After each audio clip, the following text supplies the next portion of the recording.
Graça e paz, meus irmãos. Louvado seja o nome do nosso Senhor Jesus Cristo, que foi morto, mas vive, que expressou o amor para com as nossas vidas, conforme o hino que nós acabamos de cantar. Nós vamos seguir a sequência que começamos na semana passada. Vamos para o livro do profeta Malaquias, parte 2. Começamos domingo passado, então se você puder abrir o texto, Malaquias capítulo... Não vou falar o capítulo ainda. Abra lá em Malaquias. Se você tiver aí sem Bíblia, você pega carona com alguém que está perto de você. É importante acompanhar as leituras. Nós vamos ler os textos conforme o desenrolar da mensagem. Eu não vou ler antes e depois ir falando. A gente vai falando e vai lendo. Se você não assistiu da semana passada, eu recomendo que você entre lá no canal do YouTube. Está gravado, nós transmitimos e fica gravado. Vai te ajudar a entender melhor o que vamos falar hoje e, naturalmente, na semana que vem, quando pretendo encerrar a exposição desse livro.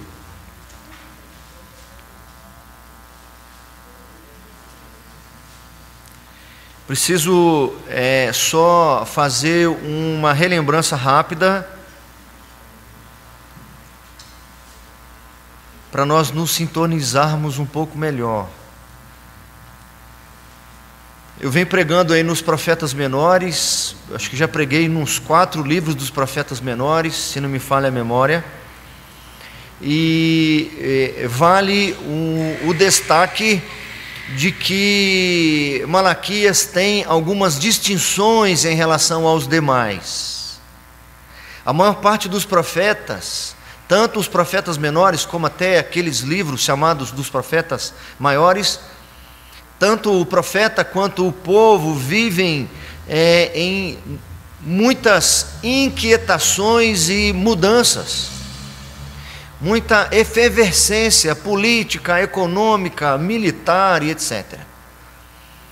Por um lado, há muitos problemas, ou existem alguns graves problemas, mas nós encontramos também nos outros livros o oposto, grandes manifestações do poder do Senhor. Aqui nós não encontramos nenhuma situação nem outra. Isso é interessante, porque nós percebemos que os profetas que profetizaram, sejam nos dias maus, com ameaças graves, ou os profetas que presenciaram e profetizaram grandes manifestações do poder do Senhor, nós percebemos que tanto uma situação quanto a outra, o povo era conduzido por essas situações a buscar o Senhor. Então, quando haviam ameaças, quando haviam problemas, eles facilitaram de certa forma o povo buscar o Senhor. Muitas vezes o povo só entendia o recado e o propósito de se buscarem, de se encontrarem aos pés do Senhor nos problemas. Então os problemas foram muito úteis para fazer com que reis, com que naturalmente profetas e o próprio povo buscasse o favor do Senhor. Nós encontramos também nos profetas grandes momentos de êxito, de vitórias, de conquistas, de realizações, de milagres acontecendo, e esses episódios também eram facilitadores para fazer com que o povo estivesse próximo do Senhor. A dor os conduzia ao Senhor e o favor também lhes conduzia ao Senhor. O cativeiro está chegando, Babilônia está chegando. Algumas pessoas então se sentiam atraídas até o Senhor por causa da mensagem dura. Eles voltaram do cativeiro, estão sendo libertados, aleluia, louvado seja o Senhor. O povo voltando para a terra para a sua nação, também está estimulado a buscar o Senhor. O livro de Malaquias não tem nenhuma coisa e nem tem outra. O povo está sem assistir grandes realizações e milagres do Senhor. Não tem nada grande acontecendo. Não tem nenhum anjo do Senhor derrubando assírios, como nos dias do profeta Isaías. 185.000 soldados dos assírios tombaram pelo poder da espada de um anjo numa noite.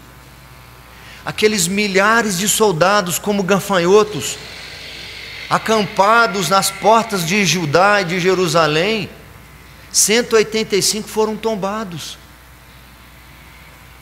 Que coisa tremenda! O coração do povo aquecia. O povo sentiu o desejo de buscar o Senhor, de celebrar na presença do Senhor. Aqui não está acontecendo isso.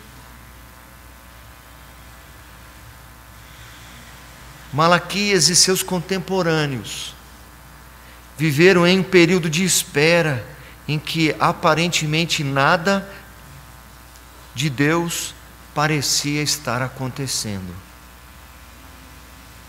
O povo experimenta aquela mornidão, aquela apatia de uma aparente insensibilidade e frieza diante do Senhor. As coisas do Senhor viraram rotina. Vamos celebrar ali no culto? Vamos. Então tá bom, então nós vamos. Hoje não dá para ir. Quem sabe um dia desse a gente vai. Mas quando o câncer começa a comer o fígado, aí há um estímulo para poder se prostrar diante do Senhor. Mas não estava acontecendo isso. Como eu tenho dito, quando uma carta abusada do rei Senaqueribe, por intermédio de Rabsaque, seu mensageiro, chega às mãos de Ezequias, dizendo: assim como nós marchamos contra o Líbano, assim como nós marchamos contra os egípcios, nós marcharemos contra Judá e Jerusalém. E assim como os deuses das nações não puderam livrá-las, nós queremos saber qual é o Deus que poderá livrar vocês das nossas mãos. Uma ameaça como essa, uma afronta como essa, fazia com que o povo buscasse ao Senhor. Quando se recebe uma mensagem como essa, dura, um problema como esse, grave como esse, o rei, o soberano daqueles dias, Ezequias, rasga suas vestes reais, veste pano feito de tecido de saco, ajoelha no chão, prostra-se no chão, deita com a boca no pó, põe cinza em cima da cabeça e manda clamar ao Senhor, o socorro do Senhor. Mas aqui não está acontecendo isso. Tem um comentarista que diz que Malaquias apresenta em seu livro um referencial para os tempos de dúvida e decepção. Quando o povo que professa sua fé no Senhor é tentado a abandonar essa fé. Quando o coração se esfria, quando o relacionamento com o Senhor passa a ser alguma coisa corriqueira, de pouca importância. Ninguém se sente incomodado porque o relacionamento não está pujante como antes, mas se sente profundamente abalado como quando há um problema no trabalho. Não sofre quando há um desânimo espiritual, um desânimo com as coisas do Senhor, mas se sente profundamente abalado quando há um pequeno problema financeiro. Esse livro é um referencial para esses tempos.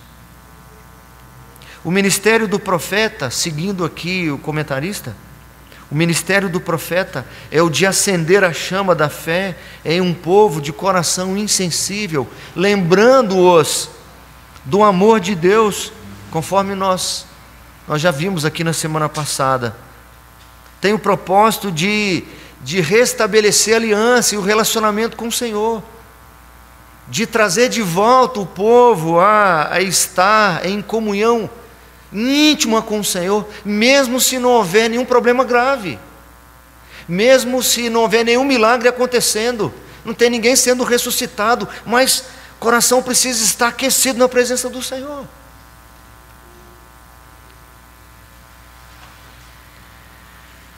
Eu comentei na semana passada que nos chama muito a atenção as maldições que são aqui apresentadas.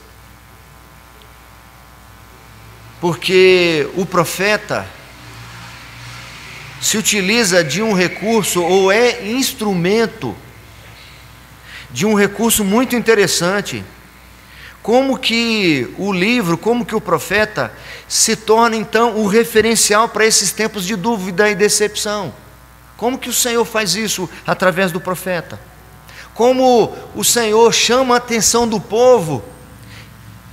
Como o Senhor então quer despertar o povo? Que recurso o Senhor se utiliza? Ele se utiliza apresentando uma sentença. Esse livro ele tem muitas diferenças dos demais. Ele não é uma carta instrutiva, como cartas do apóstolo Paulo, dando instruções para a igreja, recomendações para a igreja, respondendo a dúvidas e perguntas da igreja. Paulo escreve aos Coríntios respondendo dúvidas que a igreja tem relacionado ao casamento, por exemplo. Paulo responde sobre dúvidas que as pessoas tinham, se elas podiam ou não comer comidas que haviam sido consagradas aos ídolos. Aqui não tem resposta de pergunta, de consulta. Aqui não tem nem um julgamento acontecendo.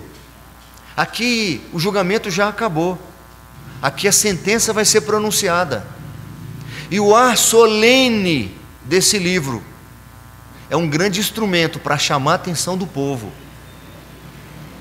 para fazer o povo acordar e retornar para a aliança, para um relacionamento genuíno, verdadeiro, que envolve coração, que envolve sentimento, que envolve amor, e que envolve obediência, que envolve observância de critérios. Ao invés de falar das consequências das sentenças, eu me ative a procurar descobrir as causas. E o nosso tema é justamente este: causas da condenação de Deus a seu povo. Eu fui percebendo aqui que havia um indício muito importante, literário. É assim que muitas vezes o ensino do Senhor se torna claro para nós. Nós vamos lendo o texto e nós vemos algumas mudanças literárias, porque Deus quer chamar a atenção. Você está lendo um texto que uma expressão é repetida várias vezes, Deus está chamando a atenção para aquilo. Você lê o Salmo 46, me dá uma deixa aí para começar. Deus é o nosso refúgio e fortaleza, socorro bem presente nas tribulações. Aí você vai lá na metade do Salmo, o salmista repete que o Senhor é nosso socorro, é nossa fortaleza. E ele termina o Salmo dessa forma. Então é um indício. Nós às vezes vamos ler genealogia e tem sempre um padrão. Fulano gerou Beltrano, depois de tantos anos gerou Beltrano, e assim vai. De repente há uma interrupção, uma mudança literária. Eis a história de Noé, ou eis a história de Enoque.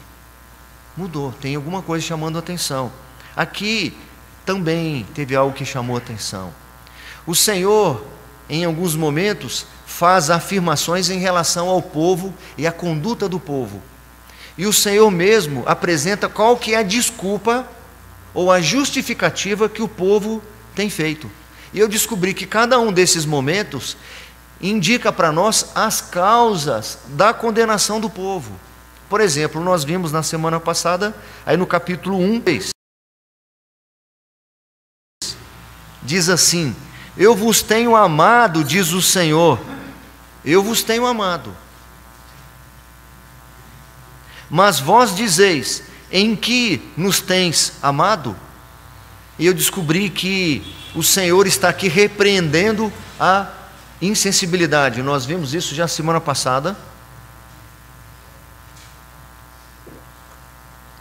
Número 1, a insensibilidade. Nós já vimos isso, está lá gravado, você ouça lá. Nós vimos no capítulo 1 ainda, no versículo 6, no finalzinho do versículo 6, ó sacerdotes que desprezais o meu nome. O Senhor está afirmando que desprezais o meu nome. Mas vós dizeis, em que desprezamos nós o teu nome? Esse desprezo, que é o ponto 2, foi a segunda causa que eu observei para a sentença que o Senhor pronuncia. Porque quem não leu esse livro ainda, o livro começa da seguinte maneira: sentença pronunciada pelo Senhor contra Israel por intermédio de Malaquias. É o recurso que Deus está usando para aquecer o coração do povo, para trazer o povo de volta para a aliança. Não tem aqui palavrinha de alívio e conforto. O povo aqui não adiantava dar Novalgina, não adiantava mais dar gotinhas de AS, nem sei se tem gotinhas de AS. Eu tenho um farmacêutico aqui, e um bioquímico, um farmacêutico ali, e um enfermeiro aqui, e eu falando de gotinhas de AS. Não tem gotinhas de AS, mas gotinhas de dipirona, ou ibuprofeno, tem isso ou não? Aqui tem injeção dura, mensagem de condenação.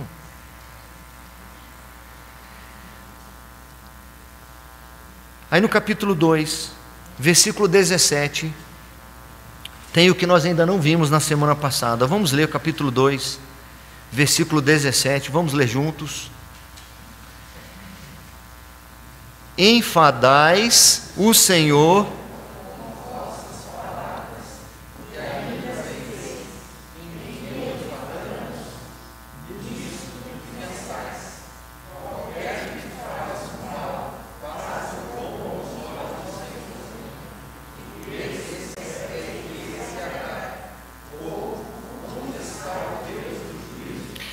O Senhor está afirmando: enfadais o Senhor com vossas palavras.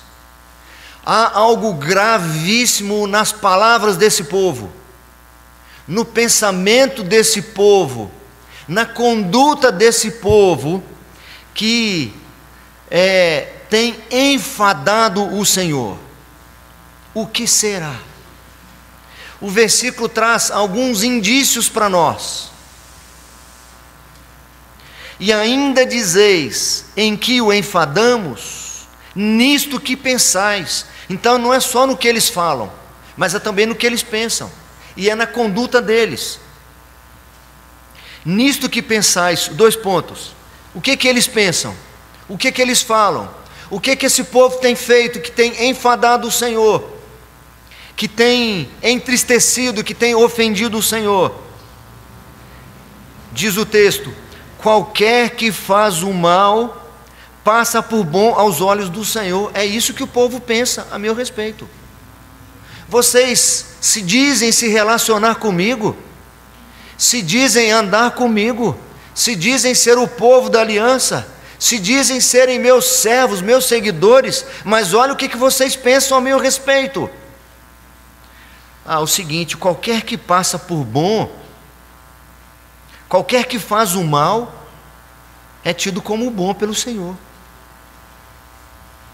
E desses é que Deus se agrada. Ou ainda, o que esse povo pensa? Onde está o Deus do juízo?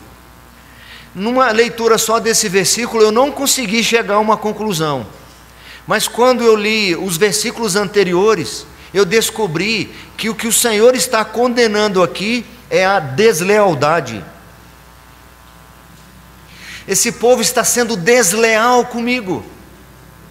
E essa deslealdade é mais uma das razões porque eu estou sentenciando a esse povo a maldições seríssimas. Se você voltar comigo à Bíblia, no capítulo 2, nós vamos encontrar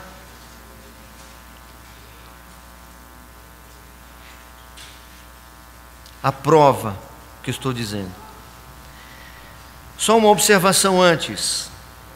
O que significa a palavra deslealdade? O dicionário diz assim: em que há ou demonstra falsidade. Quando esse povo é chamado de desleal, significa que esse povo de alguma forma demonstra alguma falsidade no relacionamento. O que mais? Perfídia, traição, comportamento desleal, ação de trair a confiança de outra pessoa. Olha o que vocês pensam a meu respeito. Olha o que vocês falam a meu respeito. Capítulo 2, os versículos 1 em diante. Agora, ó sacerdotes, para vós outros é este mandamento: se o não ouvirdes e se não propuserdes no vosso coração dar honra ao meu nome, porque não estavam dando honra ao Senhor. Diz o Senhor dos Exércitos: enviarei sobre vós a maldição e amaldiçoarei as vossas bênçãos. Já as tenho amaldiçoado, porque vós não propondes isso no coração. Eis que vos reprovarei a descendência, atirarei excremento ao vosso rosto, excremento dos vossos sacrifícios, e para junto deste sereis levados. Então sabereis que eu vos enviei este mandamento, para que a minha aliança continue com Levi, diz o Senhor dos Exércitos. A aliança que eu fiz lá no passado, e vocês estão sendo desleais a esta aliança. Vocês estão sendo desleais aos critérios desta aliança. Vocês estão sendo desleais para comigo. Minha aliança com ele foi de vida e paz. Esses são os critérios da aliança. Ambas, vida e paz, lhe dei eu para que me temesse. Com efeito, ele me temeu e tremeu por causa do meu nome. Foi assim com Levi, foi assim com os antepassados de vocês. A verdadeira instrução esteve na sua boca, e a injustiça não se achou nos seus lábios. Andou comigo em paz e em retidão, e da iniquidade apartou a muitos. Foram leais, obedientes, seguidores dos critérios, dos padrões estabelecidos, criteriosos para comigo. Porque os lábios do sacerdote devem guardar o conhecimento, e da sua boca devem os homens procurar a instrução, porque ele é mensageiro do Senhor dos Exércitos. Mas vós vos tendes desviado do caminho, deslealdade, e por vossa instrução tendes feito tropeçar a muitos. Violastes a aliança de Levi, deslealdade, diz o Senhor dos Exércitos. Por isso também eu vos fiz desprezíveis e indignos diante de todo o povo, visto que não guardastes os meus caminhos e vos mostrastes parciais, não aplicardes a lei. A coisa é tão séria que nos versículos seguintes, para confirmar a deslealdade daquele povo, o Senhor fala de lealdade nos relacionamentos humanos, para dizer que até nos relacionamentos humanos, essa premissa deve ser estabelecida. Ele fala aqui de relacionamento conjugal, de lealdade nos relacionamentos conjugais, que não é possível um relacionamento com alguém sem lealdade, porque o desleal está descumprindo a aliança, está quebrando um pacto. E se até num relacionamento humano isso é uma premissa, quanto mais comigo. É por isso que ele está dizendo: a minha aliança se refere a obedecer esses critérios, esses padrões, ser fiel, leal a esses princípios e valores, e vocês não estão sendo leais a eles. O verso 10, por exemplo, ele diz assim: não temos todos nós o mesmo Pai, não nos criou o mesmo Deus? Porque seremos desleais uns para com os outros, profanando a aliança de nossos pais? Vai falar aqui de relacionamento horizontal, para que o povo possa entender qual a afronta que eles estão provocando no Senhor. Você não aceitaria a deslealdade do seu cônjuge, Você não compactuaria com a infidelidade do seu cônjuge. E por que eu deveria aceitar? É preciso destacar aqui, meus irmãos, que há dois momentos diferentes aqui nessa passagem. Ainda nesse ponto da deslealdade.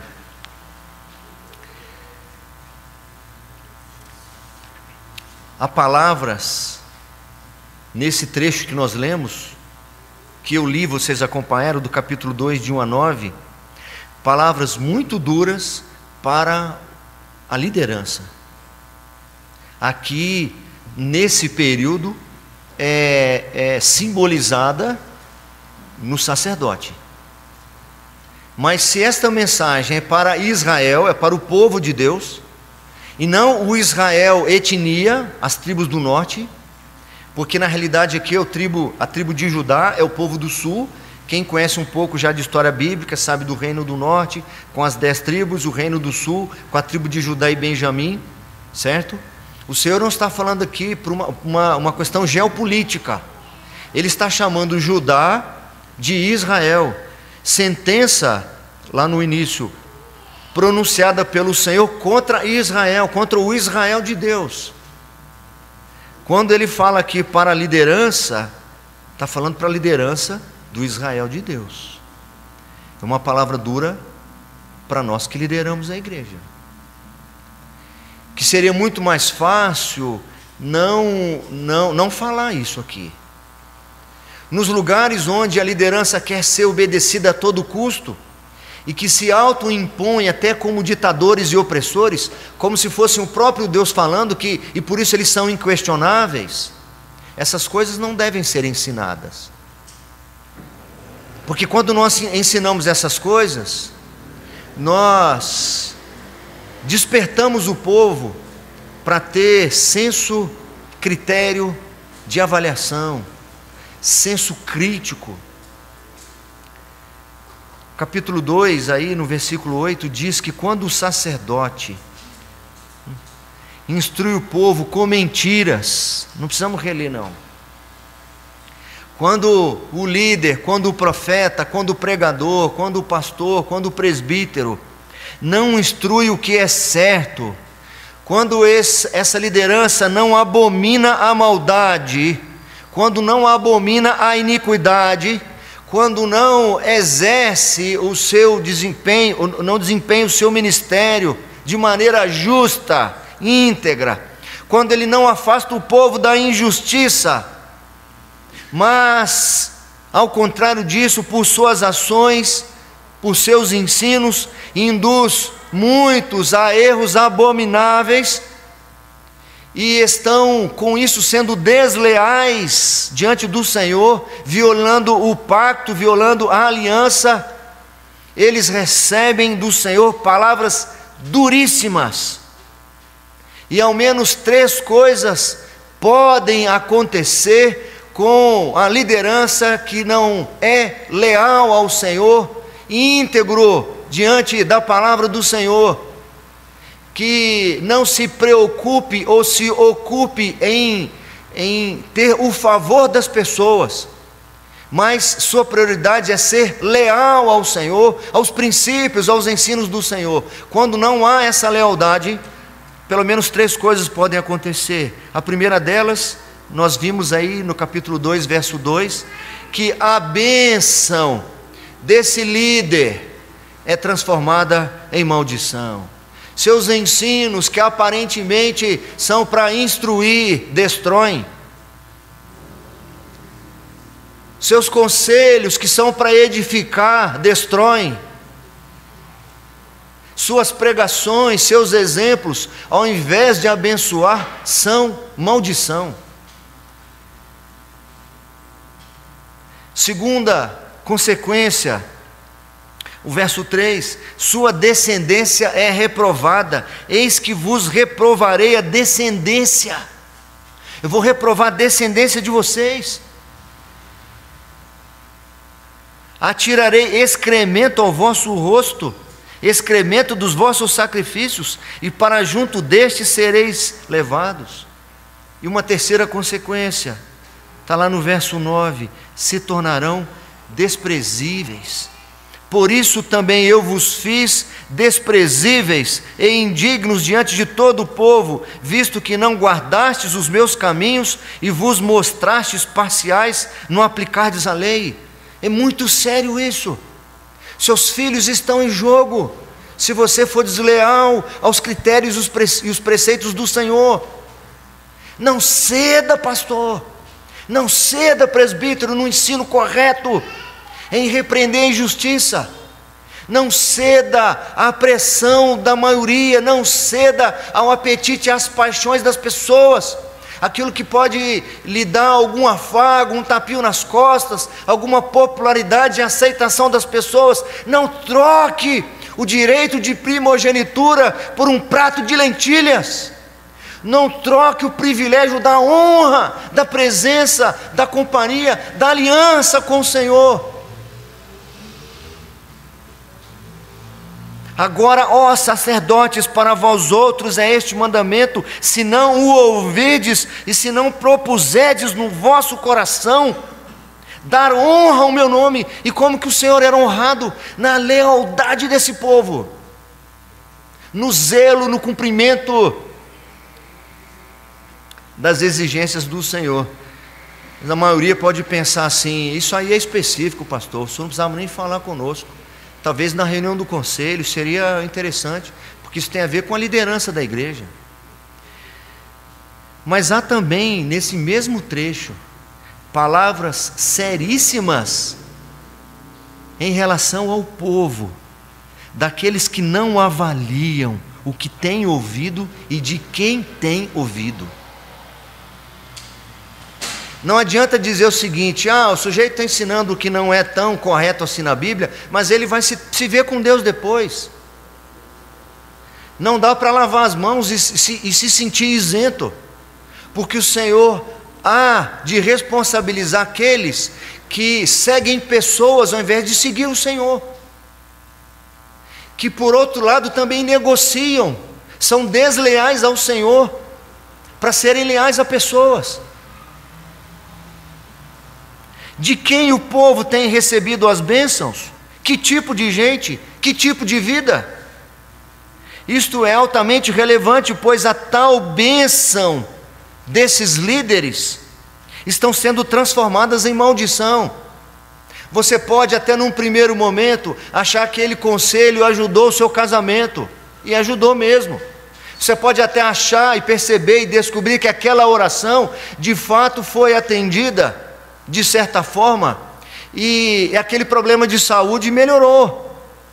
Você pode até achar que aquela instrução, que aquela pregação resolveu algum problema circunstancial na sua vida, mas você não está avaliando se, apesar desses benefícios, você foi aproximado do Senhor ou afastado do Senhor. Você pode ter sido aproximado da igreja, daquela igreja, achando que aquela igreja, aquele ministério são os salvadores da sua vida, são os responsáveis pelas benesses que você tem recebido. Se afastou do Senhor, roubaram a sua bênção, porque você não tem que dar glória para aquele ministério, para aquela denominação, para aquela igreja, para aquele pastor. Toda a honra tem que ser dada ao Senhor. Você pode às vezes estar achando que está sendo abençoado, mas na realidade está sendo amaldiçoado, porque a sua relação com o Senhor não melhorou em nada. Apesar de você ter tido algumas soluções de alguns problemas circunstanciais, isso não quer dizer que você está andando com o Senhor. O povo é também responsável pelo que ouve, pelo que aprende, pelos exemplos que segue. Deve questionar profundamente sobre qual caminho tem trilhado na fé. Deve conferir nas Escrituras, como os bereanos lá nos dias de Atos dos Apóstolos. Caso contrário, aquilo que se pensa ser bênção pode ser uma grande maldição divina. Causas da condenação de Deus ao seu povo, a insensibilidade, o desprezo, a lealdade desse povo. E ainda, para fechar hoje, capítulo 3,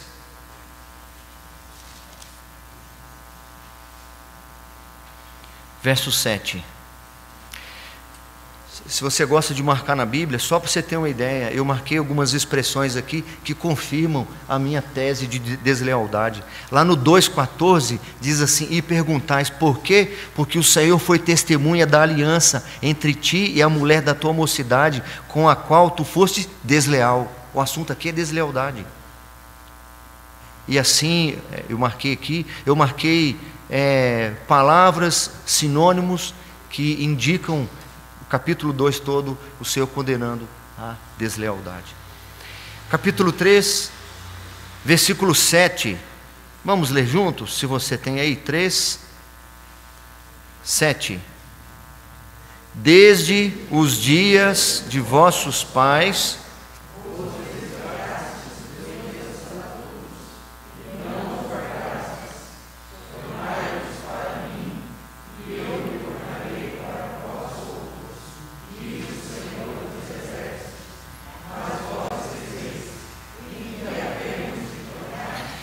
aqui neste ponto nós temos uma pergunta depois da outra, feita aí no livro pelo profeta. O Senhor está dizendo que é o povo que está fazendo a pergunta. Mas vós dizeis, no final do verso 7. E depois tem uma outra pergunta que o próprio Deus faz. Na primeira pergunta, quando o Senhor está falando que o povo se afastou, se desviou, desde os dias de vossos pais vos desviastes dos meus estatutos. Tudo indicaria que o problema aqui seria de repente desobediência. Mas quando nós avaliamos a sequência do texto, nós descobrimos que o Senhor está condenando aqui é a infidelidade, que é o número 4. O Senhor diz que o povo pergunta: em que havemos de tornar? Mas no versículo 8 o profeta revela aí uma segunda pergunta: roubará o homem a Deus?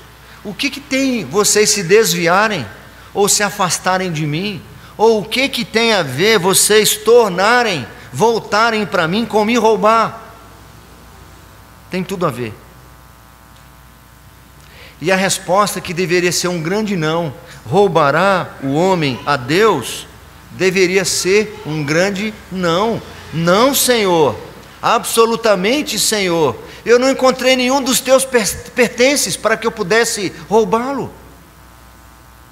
Eu não subtraí nenhuma das tuas posses para que pudesses me acusar de tê-lo roubado. Em que nós roubamos o Senhor? Me explica. Tinha alguma carteira do Senhor em algum lugar? Tinha um anel perdido em algum lugar? Tinha algum objeto do Senhor em algum lugar? Esse tipo de pensamento, de fala, de conduta, expressa uma infidelidade diante do Senhor. Que a resposta do Senhor é: todavia, vós me roubais e dizeis: em que te roubamos? O Senhor responde: nos dízimos e nas ofertas. Novamente, meus irmãos, não é agradável falar sobre esses assuntos. E é interessante que esse foi logo antecedido daquele outro. Primeiro, o líder da igreja é chamado a atenção a ser leal ao Senhor. Não importa o que farão com você. Não importa se você não vai ser reeleito. Não importa se você vai ser exonerado. Não importa se você vai ser demitido. Não importa se você vai ser expulso. Não importa se você vai ser perseguido. Não importa se você vai ser preso. Não importa o que acontecerá com você. Não importa. Seja leal. Acordou? Então agora fala com o povo. Um assunto delicadíssimo. É um assunto tão delicado que o nosso Senhor Jesus Cristo no Novo Testamento, bem como seus apóstolos, falaram muito mais sobre finanças do que sobre o inferno. Porque uma coisa está ligada à outra. Porque Jesus ensina para nós no Sermão do Monte: aonde estiver o teu tesouro, aí estará também o teu coração. Não adianta falar sobre o inferno futuro, se esse inferno já aprisiona você hoje, que são as cifras, que são as posses. Quando você se sente dono de alguma coisa, tudo é meu, nada é teu. Eu não esqueci uma carteira para que você pudesse usurpá-la, porque a tua carteira é minha, porque você é meu, porque o teu tempo é meu. Tudo que você tem, tudo que você é, tudo que você vier a ter, tudo que existe é meu. O meu é o que erra e o que faz errar. Meu é o que diz sim, meu é o que diz não. Meu é o que obedece e o que não obedece. Viver num país em que sempre está passando por crises, já é duro, mesmo para as pessoas que aprenderam esses preceitos e são fiéis ao Senhor. Se até para esses há apertos,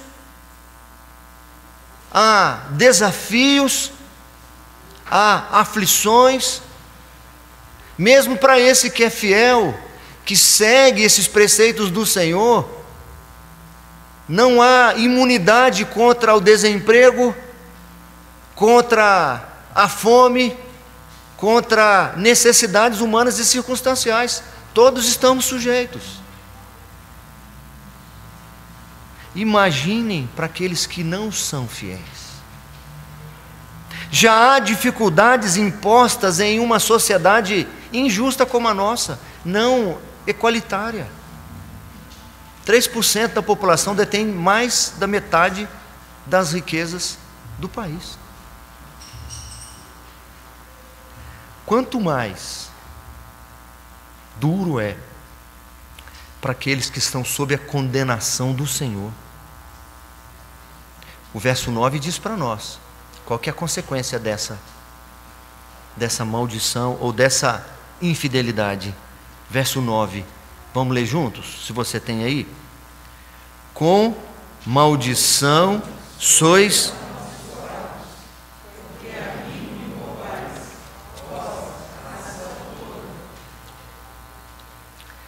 A palavra de Deus não brinca a respeito disso, meus irmãos. Quando determina que o que Deus dá, parte do que Ele dá, deve ser devolvido como um sinal de confiança e de fidelidade. É óbvio, meus irmãos, que há muitos que tentam se aproveitar desses preceitos bíblicos para extorquir o povo, para extorquir dinheiro das pessoas, para abusar da boa fé das pessoas, mas não é o caso aqui, meus irmãos. Não é o que acontece quando a palavra de Deus é levada a sério. Pastor, mesmo presbiteriano, quando prega sobre isso, corre o risco de ser chamado pastor de algumas igrejas aí, que são mais empresas, que não falam nem culto, falam reunião de empresários. Mas não é culto, não é igreja, não é religião, não, é reunião, certo? Onde você recebe estímulos para comprar bênçãos. Não é o que a Bíblia ensina aqui para nós, meus irmãos. Há entre nós muitos que não chegam a tal ponto de enganar o povo e extorquir, mas alguns que dizem que não tem que haver, não é uma expressão de confiança ou fidelidade ou compromisso, que é apenas uma questão de amor. Porque o Novo Testamento é diferente. O Novo Testamento é o testamento do amor. O Deus do Novo Testamento é o Deus do amor. O Deus do Novo Testamento fala de ofertas, de amor. Eu entendo que uma coisa precisa ser acompanhada da outra. Deus não é agradado se não houver adoração em espírito e em verdade. Significa que o coração tem que estar envolvido, tem que haver sensibilidade com o Senhor, tem que haver amor com as coisas do Senhor. E ao mesmo tempo, o em verdade significa tem que haver observância dos critérios bíblicos, das exigências do Senhor. Uma coisa sem a outra não é aceita pelo Senhor. Senhor, eu estou fazendo de qualquer jeito, eu estou apresentando de qualquer maneira para o Senhor, mas olha, eu estou sinceramente convencido que eu amo o Senhor e que eu tenho que fazer o melhor. Eu não faço o melhor, eu não observo os critérios, mas a minha adoração é em espírito, mas ela precisa também ser em verdade, e não adianta fazer o contrário. Senhor, eu estou aqui, mas eu estou precisando ir embora agora, mas eu vou deixar o cheque exatamente dos 10%, e eu estou em paz comigo, porque eu estou seguindo todos os critérios. Minha adoração é em verdade, porque segue a verdade, segue a Bíblia, segue os padrões, e eu sou metódico com isso, e eu levo muito a sério isso. Senhor, meu coração está longe, eu não estou pensando nada além disso, meu amor não está aqui, eu estou pensando em outra coisa, não há sensibilidade. Também está errado, é necessário as duas coisas. Nós vamos encontrar, meus irmãos, no Novo Testamento, Deus exercendo um juízo terrível, que causou um grande temor na igreja naqueles dias. Deus não toma posse de ninguém, Deus concede coisas, Deus concede. Deus institui o direito de propriedade. Quando houve aquele problema social em Jerusalém, com a igreja que começou a crescer muito rapidamente, em que pessoas necessitadas estavam entre eles, então alguns de maneira voluntária vendiam as suas propriedades e entregavam os valores aos pés dos apóstolos. Eles não eram obrigados a fazer isso.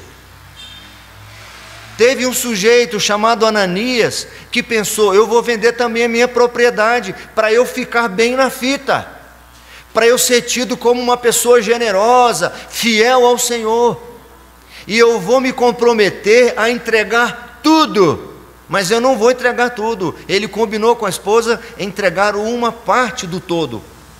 E ele chega para Pedro e diz: olha, foi portanto que nós vendemos a propriedade. Ô Ananias, a propriedade não é tua? Se você ficasse com ela, ela não é tua? Por que cogitou no teu coração mentir contra o Espírito Santo de Deus? Caiu morto, porque ele mentiu. Daí a pouco chega a esposa dele. De manhã eu confundi. Foi até bom que eu confundi, porque tinha gente com sono, né, de manhã aqui no culto. Tem gente que às vezes fica meio com sono. Aí eu falei, eu não lembro se é Safira ou Zafira. Ah não, Zafira é o carro, né? Algumas pessoas riram, aí abriram os olhos. Eu falei, boa, despertei alguns irmãos aí. Aí Safira chega depois, e bem animada, pensando assim: nessa altura, meu marido já deve ter sido indicado para concorrer à eleição de presbítero na igreja. Safira, por que você entrou em acordo com Satanás para mentir? Está vendo os pés daqueles moços ali? Eles acabaram de sepultar o seu marido, eles estão esperando, sabe para quê? Para sepultar você. Na mesma hora, ela caiu morta no chão.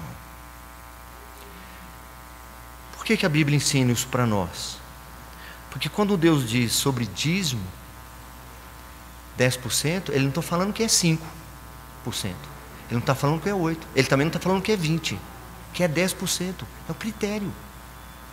Ele estabeleceu um critério, ponto. O que passar disso é oferta. Oferta é oferta. Oferta é para expressar generosidade apenas, ou expressar gratidão também. Mas dízimo tem a ver com compromisso, tem a ver com fidelidade, tem a ver com prova. Se eu não entrego 10, se ele estipulasse 8, eu daria 5. Ele estipula 10, eu dou 6. Se ele estipula 5, eu dou 3. A questão não é quantidade, não é percentual, a questão é fidelidade. E se você ganha 10, ou se você ganha 100, você tem que dar 10. Não é isso? Se você ganha 100, você devolve 10. Por que você está devolvendo 5 e está falando que é 10? Se o que você está entregando não é dízimo, então não entregue como dízimo, porque além de roubar, você ainda mente. Me entendeu? Você ganha 10, então você tem que entregar 100. Aí você entrega 5, devolve 5 e diz lá que é seu dízimo. Não, isso não é uma oferta. Oferta não tem valor estipulado. Então cometa um erro só roube, não minta.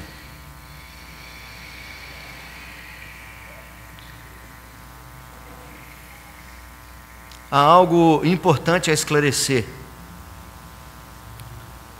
É parte fundamental, essencial, inegociável da sua relação com Deus, da minha e da sua demonstração de compromisso com Ele, o trazer de maneira sistemática, generosa, comprometida, larga, abundante, os recursos decorrentes da bênção de Deus na sua vida para sustento da obra. O Senhor que estabeleceu isso. A Bíblia diz para nós que isso é inegociável. Não fazer isto é roubar a Deus. E Deus diz: vós me roubais, e é por isso que com maldição sois amaldiçoados. A pessoa pode ser infiel e ser rica e achar maldição não me alcançou, mas riqueza não é sinal de bênção. Você pode ter posses, mas não ser próspero. Eu encontrei pessoas que não tinham posses, mas eram prósperas. Conheci pessoas que ganhavam pouco, mas viviam em paz. Encontrei pessoas que ganhavam, aposentados, ganhando salário mínimo, tinham dinheirinho guardado na poupança, e quando alguém da família precisava, ainda emprestava um troquinho. Pessoas que ficavam felizes, mesmo diante da dificuldade, quando cantavam um hino. Aquilo trazia alegria e paz para a pessoa. Em cegueira eu andei e perdido vaguei. Aquilo trazia alegria para a pessoa e satisfação. Mas aqui é bênção, é prosperidade. Mas o outro cheio da grana, para poder se sentir muito menos aliviado, encontrar muito menos prazer, precisa gastar, precisa viajar, precisa ir para longe, precisa fazer coisas exponenciais, grandes conquistas, para sentir um pouquinho de alegria. Isso não é prosperidade. Conheci pessoas que andavam assim de maneira muito simples, e uma muda, 2, 3 mudinhas de roupa, a pessoa já estava feliz na vida. Lembro direitinho como se fosse hoje. Fui fazer uma caminhada com o meu cunhado, que é pastor também, lá em Mogi Guaçu, não sei se foi Mogi Guaçu, Mojimirim. A gente fazendo uma caminhada assim numa parte rural, vi uma casinha assim na beirada da estrada, uma estradinha de chão, uma casinha simples. Era umas 6:30 da tarde, aquela luzinha, sei lá, de mais fraquinha de todas, aquela incandescente ainda, sabe aquela lâmpada incandescente que parece que tem um aramezinho ali, assim, sabe? Mas um povo feliz, sentia um cheirinho de alho refogando a jantinha do povo, tá certo? E às vezes tem pessoas morando em palácios, mas não há paz, não há sossego, não há bênção do Senhor. Por quê? Porque aos infiéis o que lhes está reservado, as maldições do Senhor. A usura, esse roubo ao Senhor pode até proporcionar riqueza, mas não prosperidade. A infidelidade, meus irmãos, deve ser um traço de loucura para os que conhecem o Senhor, para o povo de Deus, porque não vale a pena em nenhum momento. Porque por outro lado, diz o texto para nós aí do verso 10 em diante, o Senhor dando aí a orientação para o povo: trazei todos os dízimos. Quando diz todos os dízimos, não está falando todas as pessoas, está falando o dízimo de todas as coisas. Trazei todos os dízimos à casa do tesouro, para que haja mantimento na minha casa.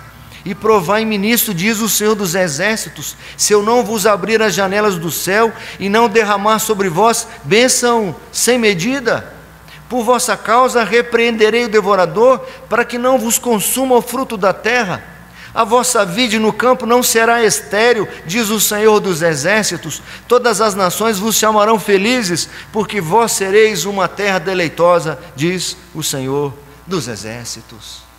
É muito melhor ser fiel, irmãos. Vale muito mais a pena ser fiel aos preceitos do Senhor, aos critérios que Ele nos estabelece. O tempo passou, meus irmãos, mas Deus não mudou. As coisas estão bem diferentes. Tem igreja de tudo quanto é jeito. De um lado, igrejas que abusam com essa questão de finanças. Há outras, por exemplo, que excluem esse ensino. As pessoas têm que ficar à vontade para que Deus tocar no coração delas. Mas Deus toca no coração através da palavra. É por isso que isso tem que ser pregado. Não roube ao Senhor. Não seja infiel. Não seja desleal. não despreze e não seja insensível com o Senhor. Eu errei aí na liturgia, tem um hino aí 21, que na realidade era da semana passada, e ele ficou. Mas o hino que nós vamos cantar agora, não é esse aí próximo, 21, é o outro, que diz assim: nunca meus lábios cessarão, ó Cristo, de bendizer-te e de cantar e cantar-te glória, pois guardo na alma teu amor imenso, grata memória. A Bíblia diz: não te esqueças de nenhum dos teus benefícios. Meus irmãos, hoje quando fomos cantar esse hino aqui, meu coração desmanchou. Eu não conseguia cantar, porque à medida que nós fomos cantando aqui, eu fui lembrando da minha vida e da minha história. O que Deus fez na minha vida, meus irmãos, está descrito aqui, e descreve talvez a sua também. Quando o perdido vagueava aflito, e em densas trevas meu andar seguia, tu me buscaste lá dos céus, mandando luz que me guia.